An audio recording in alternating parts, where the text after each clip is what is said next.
Genèse chapitre 3. On va regarder Genèse chapitre 3. J'ai quelques petites questions simples à vous poser. Là. Simples, mais en fin de compte, c'est des questions pièges. Hein? C'est quoi le passage le plus important dans les Écritures, d'après vous? Je vous connais un peu, vous lisez les Écritures, vous êtes familier avec les Écritures. Quel est le passage que vous pensez est le plus important? Très dur à dire. Ben, il y en a tellement pour commencer, right? Il y en a certains qui sont des fondations pour d'autres. Très vrai. Il y en a qui sont des fondations pour d'autres. On va en arriver à ce point-là. Ouais. Beaucoup diront Jean 3,16, mais... Le salut expliqué d'une façon tellement directe. Yeah. Yeah. D'autres vont peut-être choisir l'Évangile, pas l'Évangile, mais l'Épître aux Romains. Parce que dedans, la doctrine est tellement bien insérée. On a tous les éléments. Ça, c'est Nicolas qui va prêcher dessus ce matin. Mais quel est le plus important? En préparant pour ce matin, les choses que j'ai constatées, c'est que la majorité des gens qui écrivent des commentaires semblent de pointer vers Genèse 1, 2 et 3 comme étant les passages les plus importants. Et ça revient à ce que Pierre disait tantôt. C'est un fondement pour être capable de comprendre toute balance. On va en parler tantôt, mais Genèse 3, l'introduction du péché. Si on n'avait pas ce passage-là, cette explication-là, est-ce qu'on aurait besoin du salut? Non. Peut-être non, hein? Et tout à coup, Jean 3,16, on n'en a plus besoin. Pourquoi? Parce que tout le monde est parfait. Tout le monde est sans péché. Il n'y a pas d'égoïsme nulle part. C'est du monde complètement gentil par-dessus toute chose. Pas de péché. Et tu peux voir un peu où les commentaires, eux autres, lorsqu'ils préparent leurs études, lorsqu'ils commencent à regarder des choses, ils ressortent constamment cet élément en disant le péché, c'est un moment clé dans la vie. Le problème avec le péché, c'est que tu ne peux pas comprendre le péché si tu ne comprends pas Genèse 1 et 2. Quoi? La perfection. C'est quand on regarde Genèse 1 et 2, et même nous qui sommes pécheurs, nous avons beaucoup de difficultés, n'est-ce pas? À comprendre c'est quoi le monde parfait. On en a parlé pendant une couple de fois cet été. On a parlé de Genèse 1 en juillet. On a parlé de Genèse 2 en mois d'août. C'était des introductions pour notre classe d'automne. Et puis, moi, j'en ai profité du moment où Nick était parti et de justement ouvrir le sujet. Parce que ce sont des sujets essentiels de la vie. Et on a parlé beaucoup de ça pendant ce temps-là. Pour nous amener où nous sommes aujourd'hui, c'est important à comprendre le cheminement. Comment on s'est arrivé à ce point-ci? Si on va regarder le futur, on va dire ça dépend beaucoup du présent, ça dépend beaucoup du passé. Pour comprendre comment nous sommes dans un monde pécheur, nous sommes entourés de pécheurs. Le péché a une influence incroyable sur tout ce qu'on a autour de nous. Et pourtant, nous sommes aussi pécheurs. Alors, pour se comprendre nous-mêmes, on a besoin de bien saisir ce qui est arrivé initialement. Ça va nous aider. Ça ne va pas excuser, mais ça va nous aider quand même à comprendre et même composer avec lorsqu'on fait affaire. Je pensais à toutes les conséquences du péché et moi, je me sens comme parent. Je me souvenais de toutes les fois que j'ai obligé de punir mes enfants lorsqu'ils désobéissaient, lorsqu'ils disaient quelque chose de pas correct, lorsqu'ils faisaient quelque chose de pas correct. Et je me demandais des fois, est-ce que je l'ai fait comme il faut? Pourquoi? Parce que je suis pécheur. Je me souviens une fois, un de mes enfants a graffiné mon auto. Et les enfants m'ont souvent taquiné que l'auto à papa, c'est son idole. Et je me souviens de la réaction. J'avais dit à mon enfant quoi faire pour pas graffiner l'auto, mais il a fait le contraire. Il l'a fait. Et je l'ai regardé, puis la première chose que je me suis dit, je ne vais pas te punir tout de suite. Parce que si je te punis tout de suite, ce serait injuste. Je suis tellement en colère, disparate. On va faire d'autres choses, puis on va parler ce soir. Puis rendu où est-ce qu'on s'est deux calmés, j'ai pu lui dire, hey, t'as fait qu'est-ce que... Et il a confessé, il a avoué. Je me sentais dans une situation où si je me laissais emporter, c'est le péché en dedans de moi. Et je ne veux pas que ce soit le cas. Et d'ailleurs, comme enfant de Dieu, ça devient une préoccupation, n'est-ce pas? Non, on a parlé de Genèse comme étant le commencement. C'est ça que ça veut dire, le mot Genèse, le commencement. Tout commence là, dans Genèse. Et on a une place pour 50 chapitres des premiers événements, des premières choses qui sont arrivées. Toutes les premières choses. La première fois, tout commence avec Genèse 1, continue avec Genèse 2. On arrive et on va voir ce matin encore les premiers événements qui sont arrivés dans le chapitre 3. Le point que je pense que je veux faire ce matin, c'est que le passage qu'on a dans Genèse 3, c'est probablement le passage le plus essentiel pour l'enfant de Dieu. Pour se comprendre, pour être capable de témoigner efficacement aux autres autour de nous, il faut avoir une bonne compréhension de qu'est-ce qui se passe ici, et on va être capable de comprendre qu'est-ce qui se passe, nous, dans nos relations. C'est tellement important pour nous, comme Pierre disait, le fondement, c'est vrai, c'est un fondement.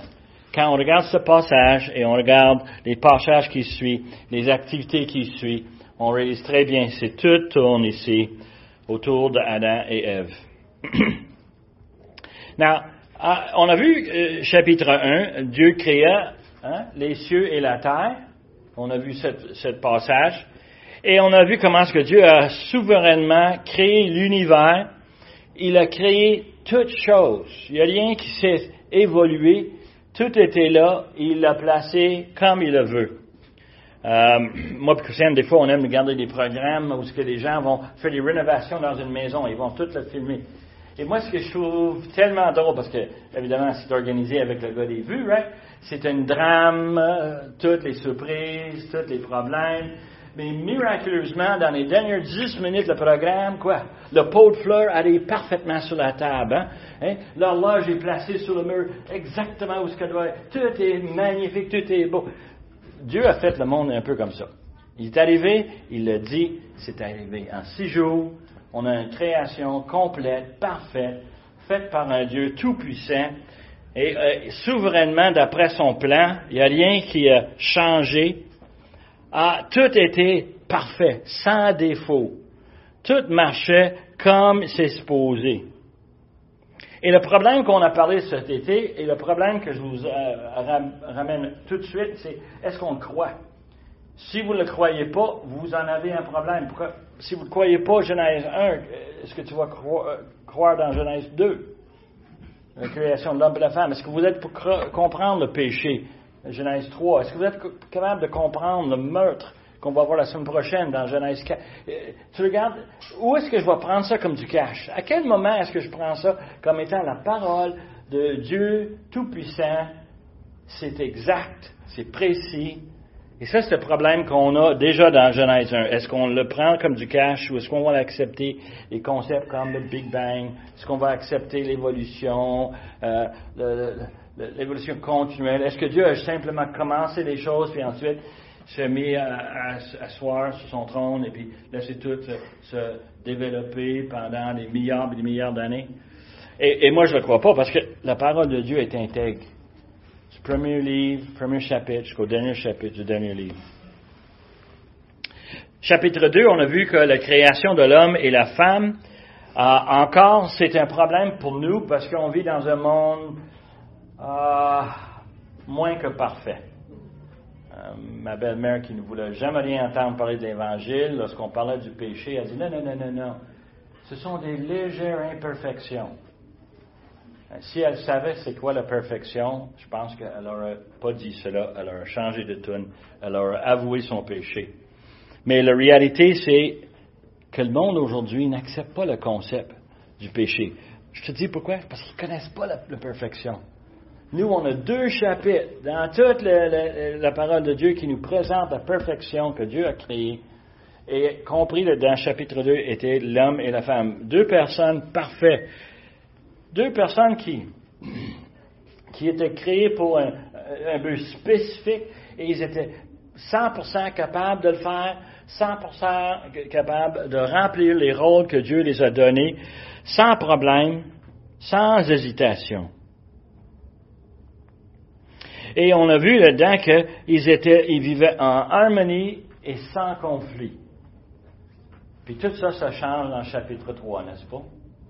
Alors, regardons le chapitre 3 un petit peu plus en détail. La première chose qu'on a dans le premier verset du chapitre 3, c'est « Le serpent était le plus rusé de tous les animaux des champs que l'Éternel Dieu avait fait. » Le serpent. Combien de vous aimez ça, les serpents? Moi, j'ai un certain problème. Des fois, à la télévision, on va voir un programme qui explique certains serpents, les animaux. Mais quand ça arrive aux serpents, moi, d'habitude, je change de poste.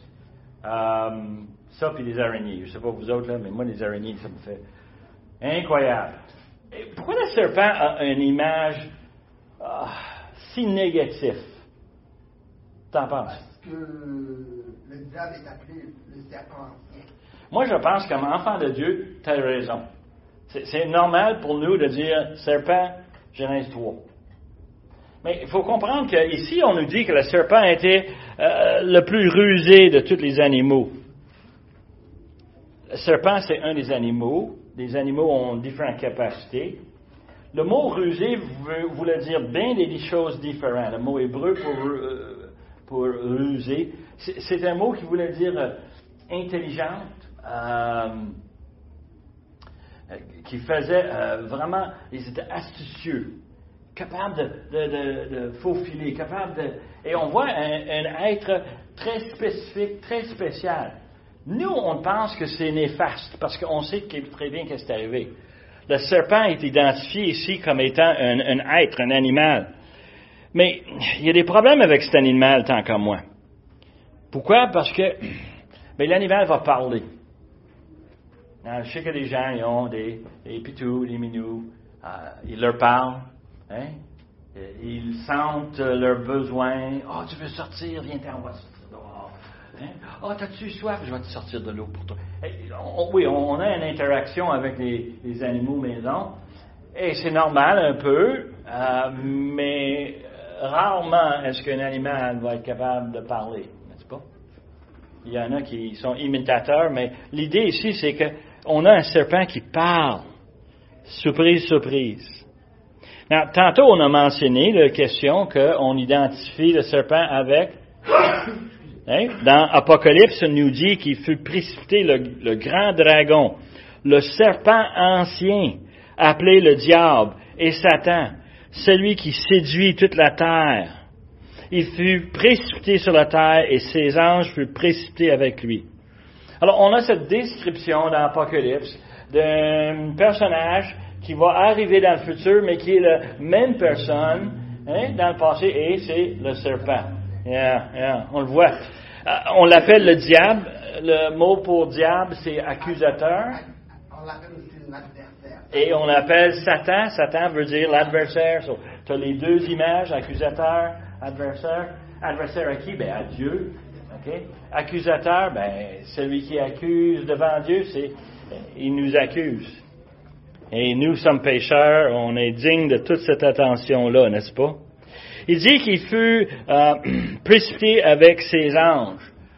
On nous dit dans Ézéchiel qu'un tiers des anges ont suivi Satan lorsqu'on l'a chassé de ciel. Et on a cette notion, c'est que lui a ses armées et tout, mais il se présente ici sous forme de serpent. Le mot Satan n'est pas mentionné dans le chapitre 3, ni le mot diable, mais nous, on l'identifie à cause des autres passages dans les Écritures qui nous parlent de ça. C'est quoi le problème de Satan? Comment ça se fait que Satan est là? On n'a pas nécessairement beaucoup de temps avec chapitre 3, mais il faut comprendre un peu avec qui on fait affaire. Moi, je prendrais comme un exemple de serpent. C'est un hypocrite qui se faufile, on ne voit pas bien souvent. On s'identifie avec ça, n'est-ce pas? J'ai à côté de moi, je ne savais pas. Ah ouais. Tranquille, silencieux. Yeah. Hypocrisie. Et d'ailleurs, on a ça dans ce chapitre ici. On a un serpent qui est comme ça, sournois, rempli d'hypocrisie. Moi, à chaque fois que je lis ce passage-là, c'est comme, le serpent, l'hypocrisie, mais c'est comme tes pensées. On dirait qu'il parle dans la pensée à Ève, comme ça commence avec des petits, oh ben non, tu vas être capable. On arrive justement à ça. Exact. Yeah. C'est vraiment comme ça. On va avoir quelque chose à dire tout à l'heure là-dessus. OK. J'ai soulevé pendant le cours de langue. OK. D'accord. J'arrive dans 2 minutes. On va arriver? Ouais. OK, cool. Question qu'on a ici, là, c'est qu'on a des descriptions à travers l'Ancien Testament. Et je veux juste compléter un, c'est que dans Ésaïe 14, on parle de Lucifer, l'ange de lumière. Et on le décrit d'une façon fantastique. On voit quelqu'un qui est rempli de gloire. Et on arrive à une certaine conclusion. Le rôle original de Satan, c'était de louer l'Éternel. C'est un peu comme un chef d'adoration qui dirige tous les anges dans l'adoration. C'était le rôle. Et c'est un rôle où tu peux le voir en train de péter les bretelles, n'est-ce pas? Quelqu'un qui vient enflé d'orgueil. Et qu'est-ce qu'on a fait? On l'a jeté dehors. À cause de, justement, cet enflement. Si vous avez la chance de lire Ézéchiel, le prophète, un chapitre sur Tyr, où Tyr Ézéchiel 28. est un type de Satan. Yeah. D'accord? Un ange parfait de parmi les anges. Un comparaison, right? Oui, exactement. Yeah. Et on voit cette image, et on voit toute justement cette perspective d'adoration, de louange et de gloire. Puis lui, il se vantait en disant, Ésaïe nous dit qu'il se prenait pour Dieu. Il voulait aller à la place. C'est comme quelqu'un qui est vice-président d'une nation, qui veut devenir président. Eh oui, Alors, il montait un coup. Il va tout faire pour manquer un coup d'État, il va assassiner ses présidents pour prendre ça. Exact. C'est ça que Satan a voulu faire dans son orgueil démesuré. Incroyable, n'est-ce pas? Mais c'est comme ça. Now, le deuxième partie du premier verset, on arrive justement à notre point, c'est que le serpent dit à la femme, et je ne sais pas si Ève est un peu naïf ou quoi, mais elle est là, comme on a dit, c'est un serpent rusé, il arrive à côté et il parle. Il lui dit quoi? Il dit, Dieu a-t-il réellement dit? Et ça revient un peu à votre point tantôt, n'est-ce pas? Matin, on disait qu'on arrive à une situation où il arrive d'une façon sournoise. Il pose une question qui a l'air tout à fait innocente. Mais vous savez comme moi, la question est là pourquoi? S'aimer le doute. Hein? Et on a cette notion, Pierre.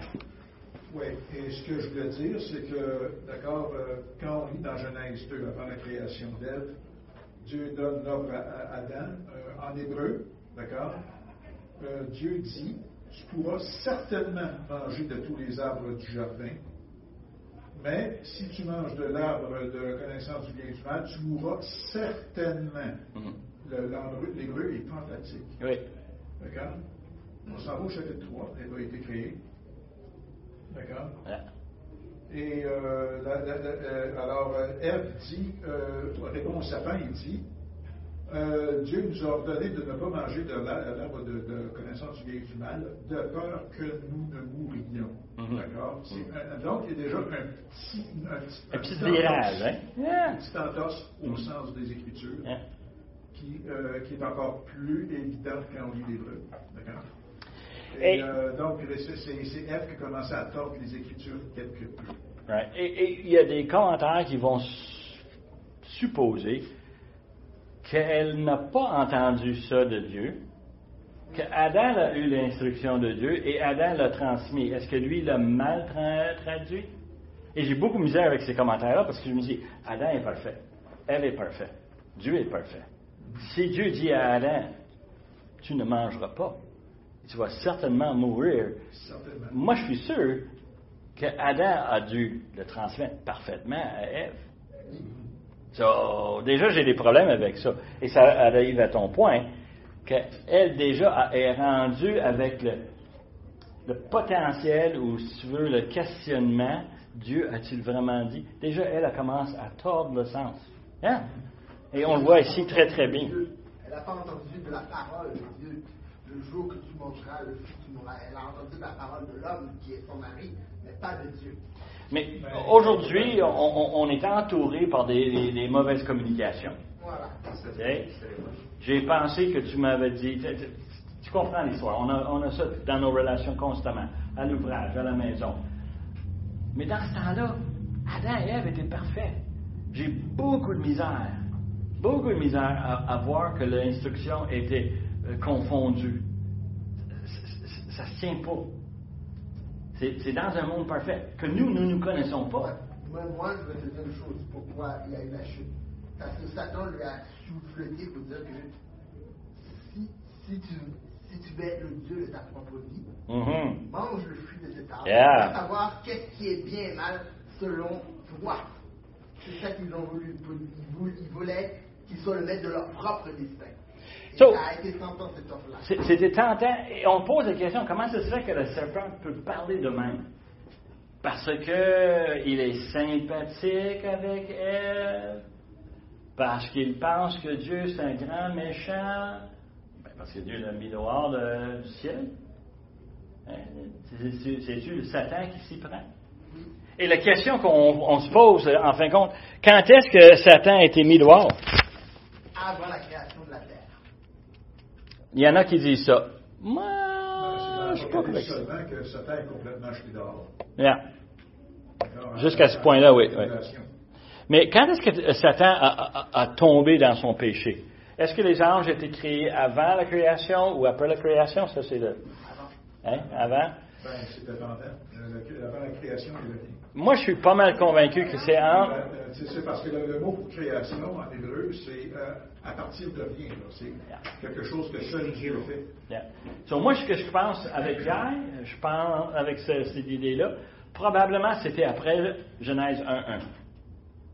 Autrement, il a déjà commencé la création et les anges faisaient partie de la création parce qu'il parle de la création des cieux et la terre, les cieux en étant où les anges sont. Moi, je pense que ça devrait être très, très tôt. C'est un ange de lumière. Mais lui était un ange de lumière, justement. Il était lumière. Il était un ange fidèle à Dieu. Et Dieu a créé la lumière. On a ce problème, c'est que entre Genèse 2, la création de l'homme, et puis le chute de l'homme, on a quoi? Un jour, 2 jours, une semaine, 2 semaines, un mois, 2 mois, 1 an, 2 ans, on ne sait pas. En fait, c'est pour ça qu'on ne l'a pas, c'est probablement parce que c'est pas important. Beaucoup soupçonnent encore que ça n'a pas été long. Et d'ailleurs, on voit que... Pour Dieu, il y a 1000 ans, c'est une journée, puis une journée, c'est mon âme, il n'y a pas de temps pour eux autres. Pour lui, c'est justement, c'est lui le créateur du temps, en fin de compte.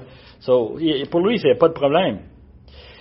L'autre chose aussi, c'est qu'on voit l'approche du serpent avec la femme, c'est qu'on a cette notion de vulnérabilité. Est capable d'être tentée par un serpent qui parle. Elle est capable de... Pourquoi? Parce qu'elle n'a pas les défenses nécessaires, parce qu'elle n'a pas la résistance nécessaire.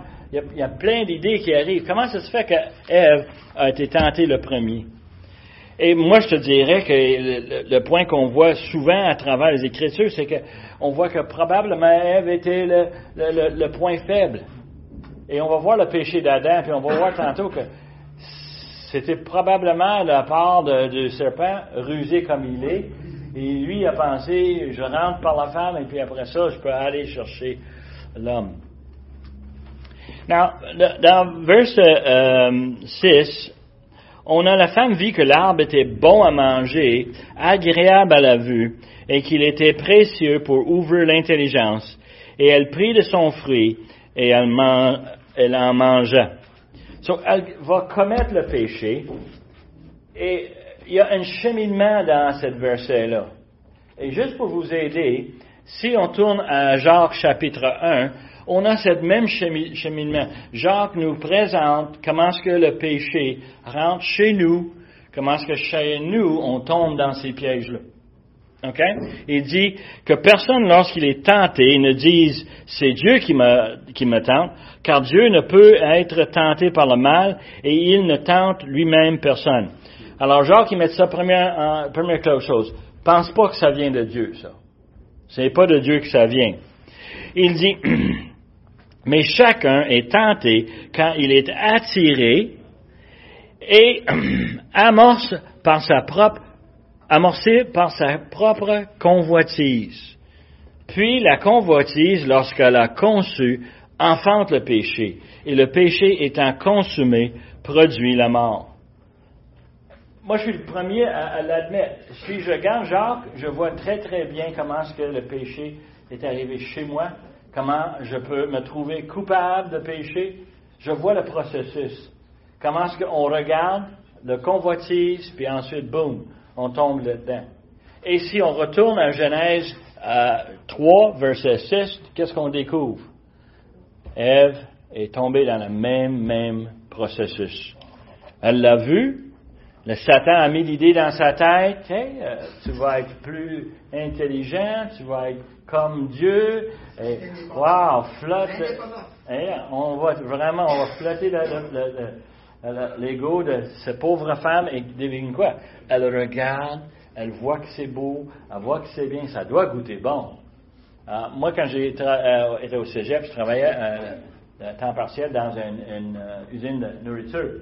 Puis le patron, pendant les breaks, il me taquinait beaucoup, puis il disait, le monde achète notre nourriture parce que... Puis tout le monde disait, ça goûte bon. Il dit, oui, mais avant que ça goûte bon, il faut que ça a l'air bon. Parce que si ça a l'air dégueulasse, personne ne va l'acheter. Il faut que ce soit joli, il faut que ce soit des belles couleurs. Et on se taquine beaucoup, moi et mes enfants, parce qu'avec les petits-enfants, il faut qu'on rende les assiettes attrayantes. Il faut qu'il y ait du rouge là-dedans, du ketchup quelque part. Il faut qu'il y ait des affaires attrayantes. Faut qu'il y ait des fruits. Il faut que les fruits soient... Un de mes petites filles, on le taquine. Tu manges que de rouge, tu manges des cerises, tu manges des framboises, tu manges des fraises, tu manges des tomates cerises. Puis elle me regarde. Oui, mais c'est bon. Non, c'est parce que toi, tu les vois. Elles sont belles. En passant, quand elle était sa première fête, elle avait 1 an. On a fait un gâteau de chocolat, on a mis des framboises dessus. Devine qu'est-ce qu'elle a fait? Elle n'a pas touché le gâteau. Elle a doucement enlevé toutes les framboises, puis elle est partie avec les framboises. Elle nous a laissé le gâteau. Mais on mange avec les yeux, n'est-ce pas? Et c'est exactement ce qui arrive à Ève. Elle voyait et elle disait, hey, ce que le serpent dit, là, il a probablement raison. Et elle commence à prendre ça comme du cash. Et elle commence à douter de la parole de Dieu. Et pour nous, comme enfants de Dieu, c'est un avertissement énorme. On arrive ici, on voit comment est-ce que c'est grave. Un simple geste, manger un fruit qu'on ne devrait pas, simplement parce que Dieu a dit de ne pas le faire. Et pourtant, tout ça amène à une existence remplie de péchés pour elle et tous ceux qui vont descendre d'elle. Non, elle est rendue qu'elle doute de la parole de Dieu, elle doute de la bonté, parce que le serpent a soupçonné, avec ce qu'il a accusé, Dieu ne veut pas que tu manges, parce que si tu manges, tu vas être comme lui. Dieu est un méchant. Dieu t'empêche de bien t'épanouir, de bien profiter, manger ce que ça te tente. Même si ça te tente de manger cet arbre-là, que lui a dit non. Et en fin de compte, on questionne la sagesse de Dieu, on questionne la bonté de Dieu, on questionne même sa souveraineté. Il fait ça pour sa propre gloire et non pour ton bien. Et verset 6 continue avec un élément que moi j'ai beaucoup de misère à comprendre. Je l'ai lu à maintes et maintes reprises dans ma vie et à chaque fois je me gratte en disant c'est qu'est-ce qui est arrivé ici? Elle en donna aussi à son mari qui était auprès d'elle et en mangeait. Couple de choses à constater avec cette petite phrase-là.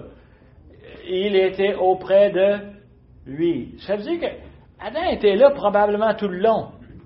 Comment ça se fait que lui, qui connaît ce que Dieu veut, il est témoin oculaire, et pourtant, il est là, il entend le serpent, et pourquoi il ne dit pas à sa femme, écoute-le pas?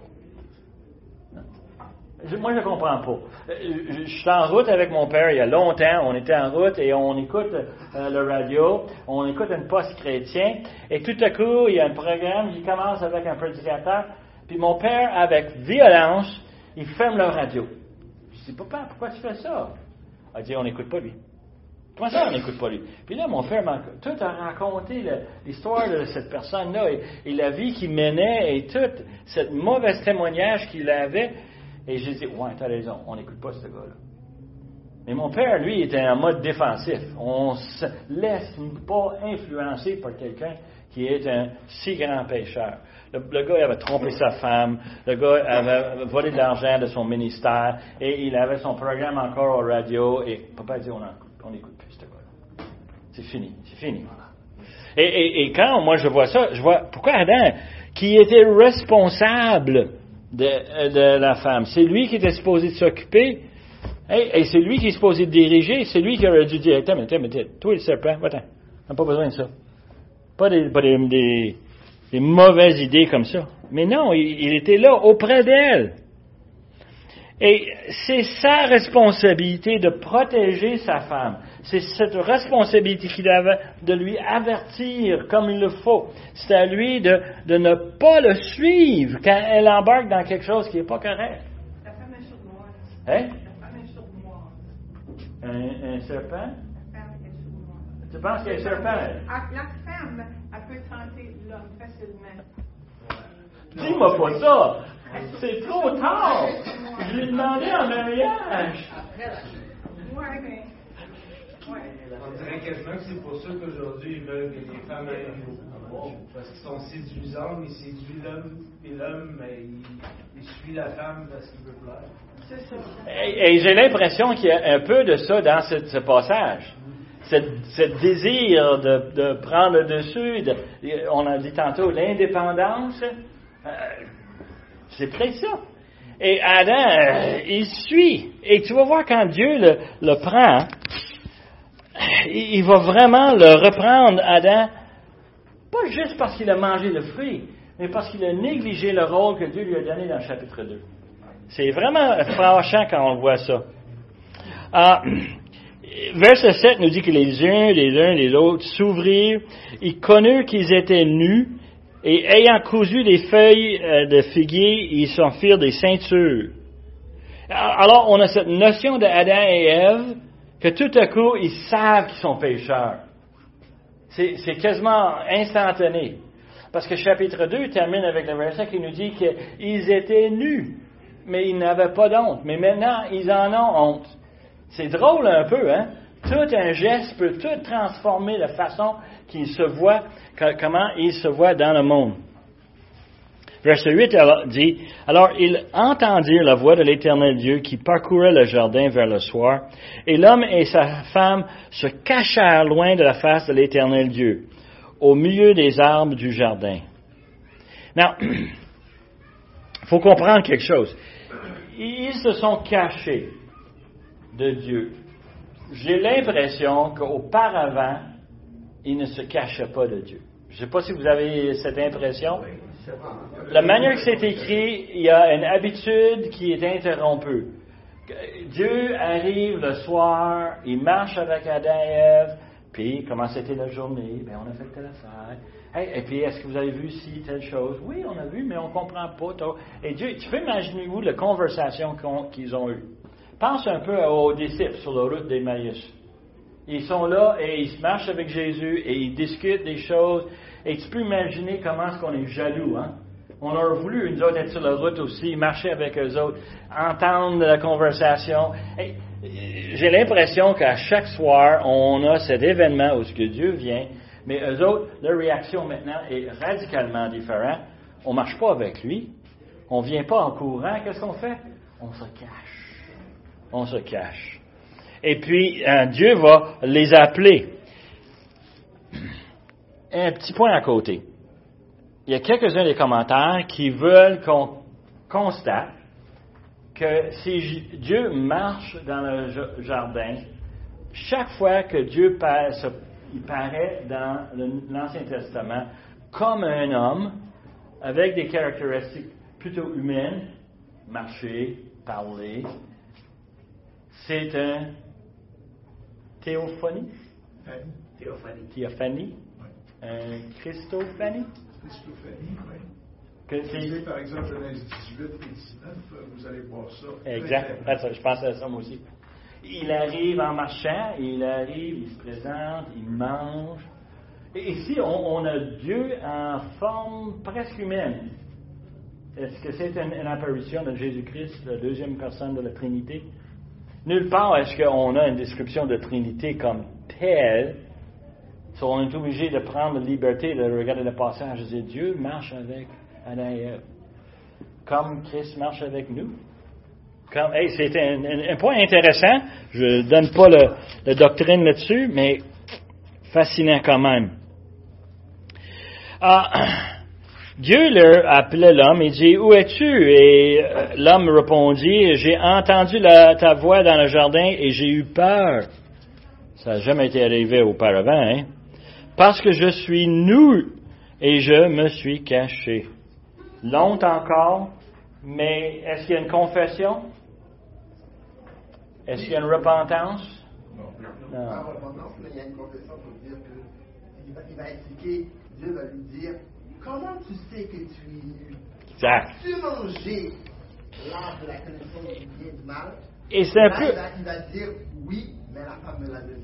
Yeah. Et on voit, justement, ça arrive, comme tu dis, mais on a l'impression que Dieu, il faut qu'il aille chercher les verres du nez. Il faut qu'il aille le questionner. Je sais que mes enfants, souvent, c'est le cas, là. C'est rare que mes enfants sont arrivés avec une grosse encolade. Papa, j'ai fait quelque chose de pas correct. Non. D'habitude, c'est quoi? Le directeur d'école ou le professeur qui m'avait appelé? Hein? Puis là, moi, je suis obligé de les interroger pour que ça sorte, en espérant qu'ils vont confesser. Oui, j'ai mangé le fruit du jardin. Comme tu m'as dit de ne pas faire, je l'ai fait. Je suis coupable. Et demander pour le pardon et avoir... Non, il n'y en avait pas de ça. L'homme se cache. Et d'ailleurs, n'importe qui est coupable de péché va dire, ouais, la réaction normale, c'est de quoi? De le cacher. Ouais. On dit souvent aux enfants, si tu comptes un mensonge, tu vas être obligé de compter quoi? Une deuxième pour couvrir le premier. Et d'ailleurs, ça c'est un des trucs à papa. Moi, je questionne mes enfants quand je sais que c'est pas vrai, je leur laisse couler dans leur mensonge, puis ensuite je leur pose une autre question. Pourquoi? Pour qu'ils soient obligés de me compter un autre mensonge, Et à un moment donné, le mensonge est tellement ridicule, je dis, hey, qui tu me prends? OK, papa. Et là, on a une conversation sérieuse, right? Mais c'est un peu ce que Dieu est en train de faire ici avec l'homme et la femme. Dieu le confronte, et ça c'est important. Adam, il va blâmer sa femme. C'est la femme que tu m'as donnée. En faisant ça, il blâme Dieu parce que... Et tu peux voir un peu la logique d'Adam. Elle dit, écoute, moi là, j'étais tout seul, j'étais bien, j'avais pas besoin de cette femme-là. Hey, tu aurais pu choisir un autre. C'est toi qui me l'as donné. Je suis coupable parce que c'est Ève qui m'en a donné. C'est toi coupable, finalement. Et d'ailleurs, c'est justement... Et on fait souvent ça. On blâme quelqu'un d'autre pour nos propres problèmes. On joue la victime. Et on va voir ici qu'il joue toute la victime. Elle va faire pareil. Elle va blâmer le serpent. Hein? Elle joue la victime. On a une expression en anglais, je ne sais pas comment on peut le dire en français, mais on s'en sert souvent, à l'ouvrage en tout cas. Quand c'est temps de justifier quelque chose, est-ce qu'on va prendre toute la responsabilité, toute la blâme, ou est-ce qu'on va blâmer quelqu'un d'autre? Et des fois, l'autre a besoin de le blâmer en passant. En anglais, on dit « we throw him under the bus ». On le prend puis on le jette en dessous de l'autobus. Qu'est-ce qu'Adam dit? C'est la femme. C'est elle qui est coupable, pas moi, hein? C'est elle. Et la femme, qu'est-ce qu'elle dit? C'est pas moi, c'est le serpent. Hein? Jetez en dessous de l'autobus. Qu'est-ce que vous en pensez, vous autres? Eh oui, hein? Mais c'est une expression qui essaie de dire on s'en lave. Et c'est ça qu'Adam essaie de faire. C'est ça qu'Ève essaie de faire. On se lave. Hein? C'est l'autre. Ah oui. Et toutes les deux, ils jouent la victime. Mais pour qu'on est tous pécheurs. Oui. D'ailleurs, c'est vrai. Et il y a un jugement que Dieu donne sur le péché. J'aimerais prendre juste une couple de minutes à regarder ces jugements-là. Dieu commence avec des jugements, des punitions, mais il les va dans un certain ordre qui est drôle un peu. Si on connaît un peu de poésie hébreu, on va voir qu'il y a 3 étapes dans l'accusation. Adam accuse Ève accuse le serpent. Bien, Dieu va commencer avec la punition du serpent, puis ensuite Ève, puis ensuite Adam. Hein?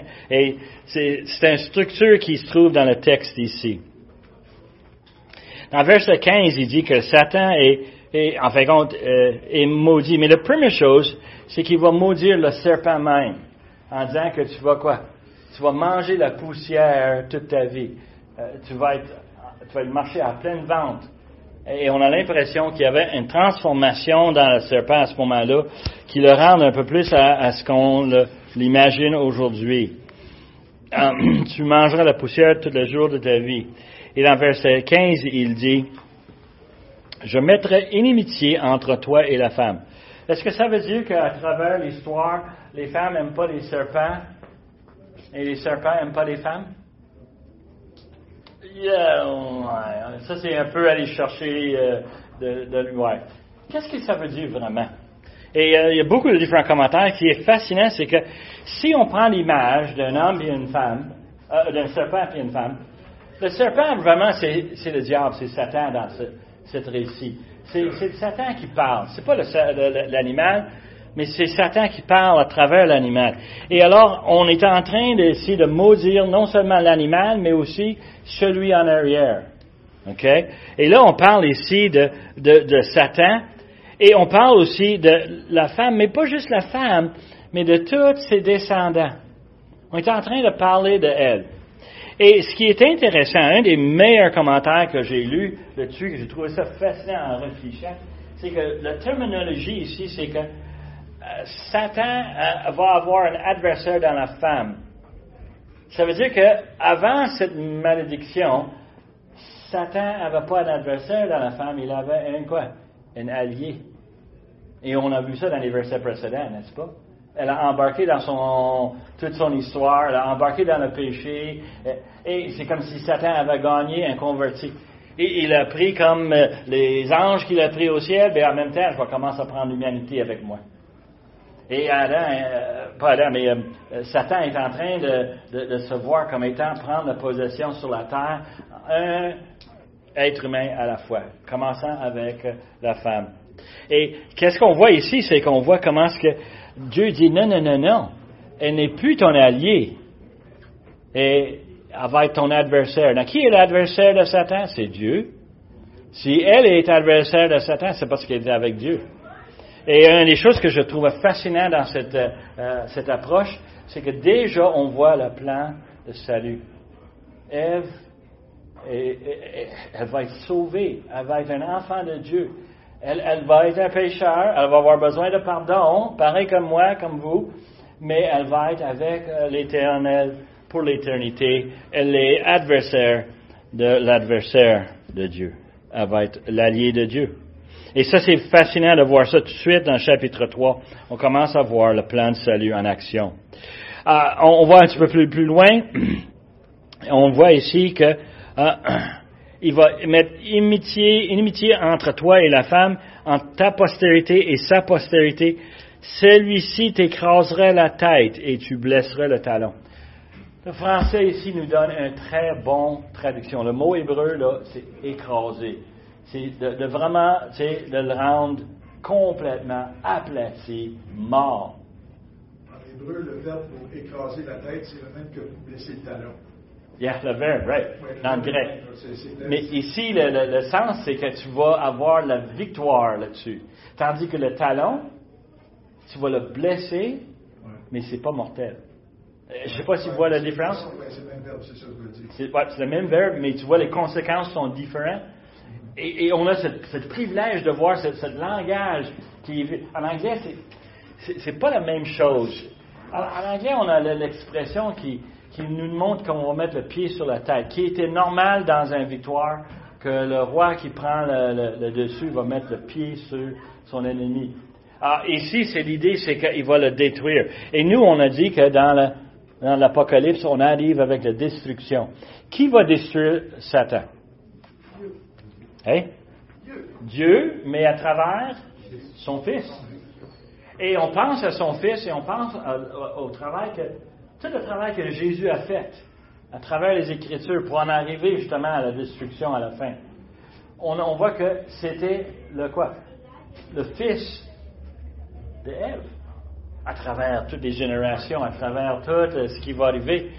Et on voit très bien, c'est que cette postérité va prendre une place où ce qui va lui écraser la tête. Mais on va être obligé de lui briser, blesser le talon. Alors, cette image de lui faire du tort, faire du mal, ça va y coûter quoi? Alors, ça nous montre tout de suite l'introduction du plan de salut. Si on voit ce passage, on voit très bien le rôle de Jésus qui est déjà annoncé. Première prophétie là-dessus se trouve ici dans Genèse 3. Et ensuite, on nous dit que, verset 16, Dieu dit à la femme, « J'augmenterai la souffrance de tes grossesses. » Mais elle n'avait pas déjà enfanté, alors elle ne sait pas qu'est-ce que c'était, mais probablement c'était pas quelque chose pas mal plus facile que c'est aujourd'hui pour nos femmes. Et l'idée ici, c'est de voir c'est à cause de son péché. Hein? C'est pas si facile que ça. C'est pas si facile que ça, right? Moi, j'étais là au moins 4 fois, et puis je peux te dire que tu as raison, c'est pas évident. Le plus drôle dans ma vie, c'est quand le deuxième est arrivé, j'approche mon épouse qui est en train d'accoucher, puis elle me pogne le collet, puis elle m'approche à elle très très proche, puis elle me chuchote très fort dans l'oreille. « Pourquoi tu m'as pas rappelé comment ça faisait mal? » Puis niaiseux que je suis, j'ai répondu, « Ben moi, j'étais pas moi qui ai donné naissance la première fois. » Ça n'a pas passé, ça. Non.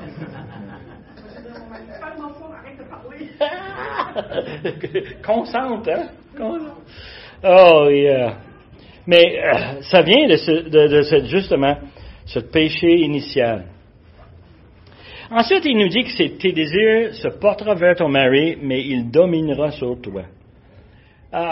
On parle ici de rôle très spécial entre l'homme et la femme. Il semble que qu'est-ce qu'on avait en Genèse 2 était en harmonie, pas de conflit. Et là, on s'enligne avec quoi?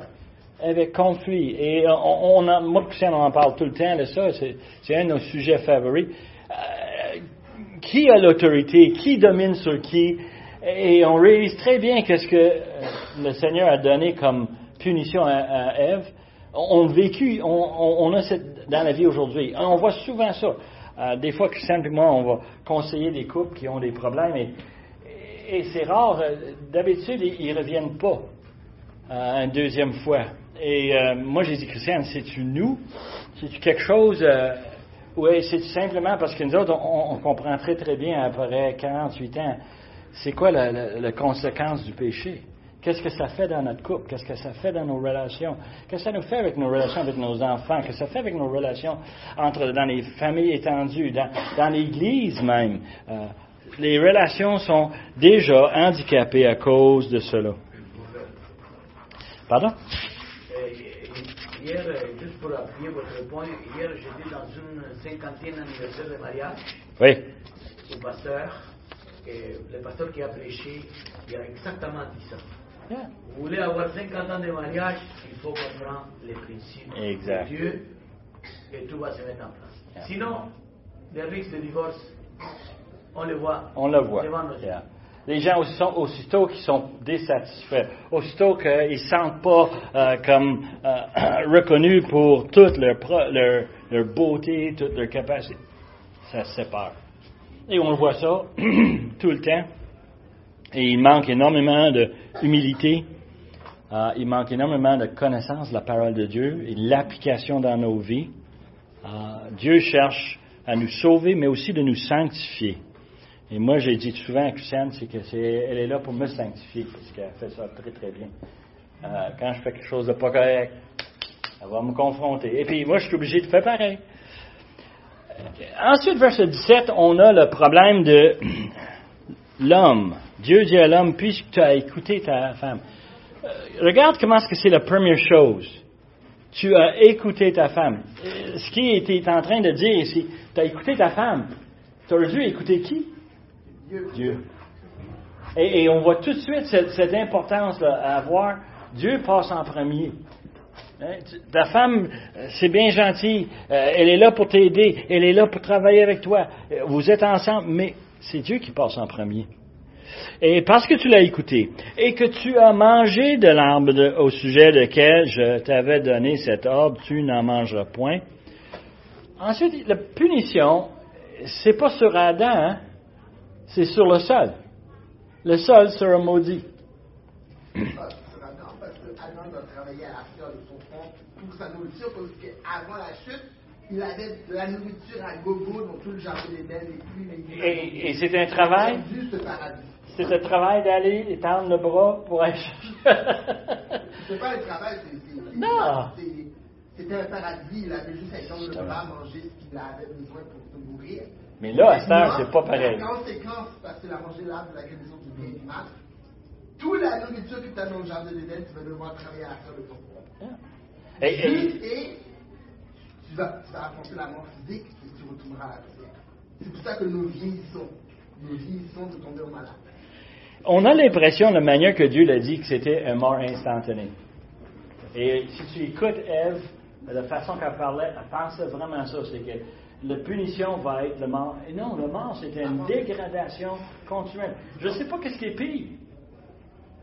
On souffre avec des maladies, on souffre avec l'âge, et on a des conséquences des choix qu'on a fait dans la vie, et un paquet de choses qui arrivent, et on réalise que c'est pas juste nous, mais tout autour de nous est maudit. Je pensais à ça parce que moi, cet été, j'aime beaucoup ça faire le camping. Moi, je suis en camping pistané, je ne sais pas pourquoi, on a eu des bébites comme tu ne peux pas savoir. Les maringouins, tout ça. Hey, c'était fatigant. Les mauvaises herbes, ça pousse partout dans mon corps. Je suis obligé de travailler pour les arbres.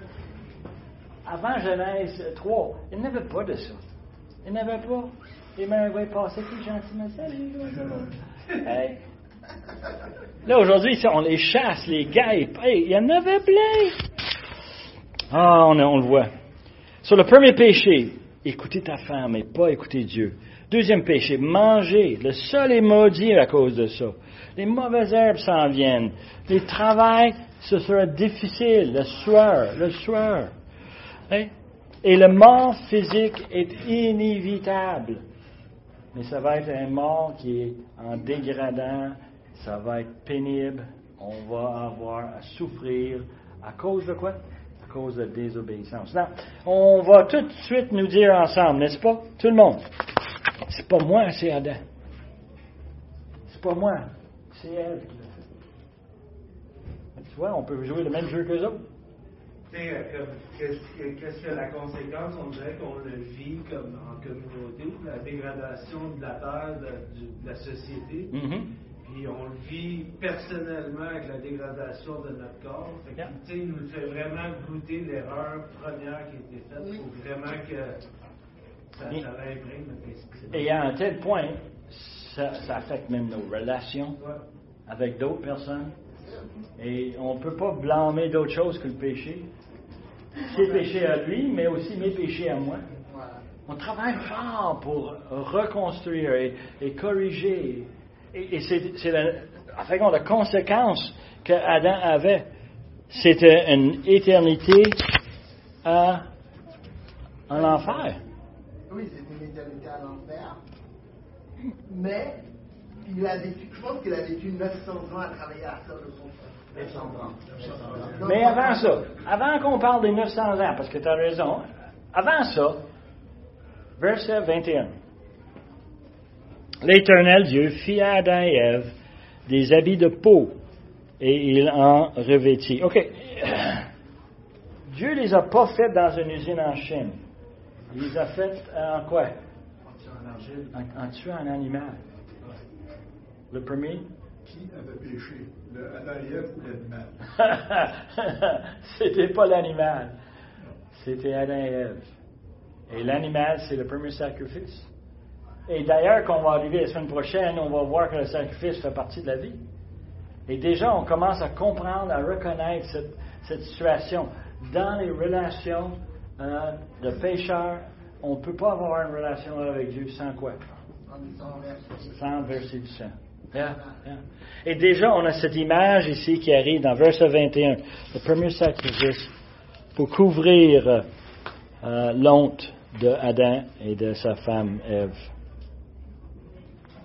Et verset 22 jusqu'à 25, on a le scénario où ce que Dieu réalise qu'ils ne peuvent pas rester dans le jardin. Ils ne peuvent pas.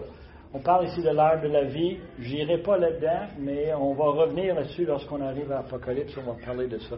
Apocalypse, c'est 21, où ce qu'on a l'arbre de la vie. Et cette notion, c'est que on va leur enlever le privilège d'avoir une relation éternelle avec Dieu sans qu'on a le sacrifice du Seigneur Jésus. Alors, on les met dehors et ils sont obligés de travailler le terrain comme ils sont faits. Et leurs relations avec Dieu sont rompues. Brisées. Yeah. Et ce que je vous laisse avec une dernière pensée ce matin, c'est est-ce qu'on constate le degré dans le monde aujourd'hui, comment je pourrais dire, reconnaître l'ampleur des conséquences du péché? Dans tout. Un matin, j'ai jeté une bouteille de lait. On n'avait pas ça, le bactérie comme ça. Et ça, c'est juste un exemple du péché. Le seul est maudit, mon lait est maudit. Si je le laisse dans la frigère trop longtemps, c'est ça qui arrive. Si je garde mon corps, si je ne fais pas ce que le docteur me dit, je vais mourir. Je dois faire tout ce que je suis en train de faire, simplement à cause de l'ampleur du péché.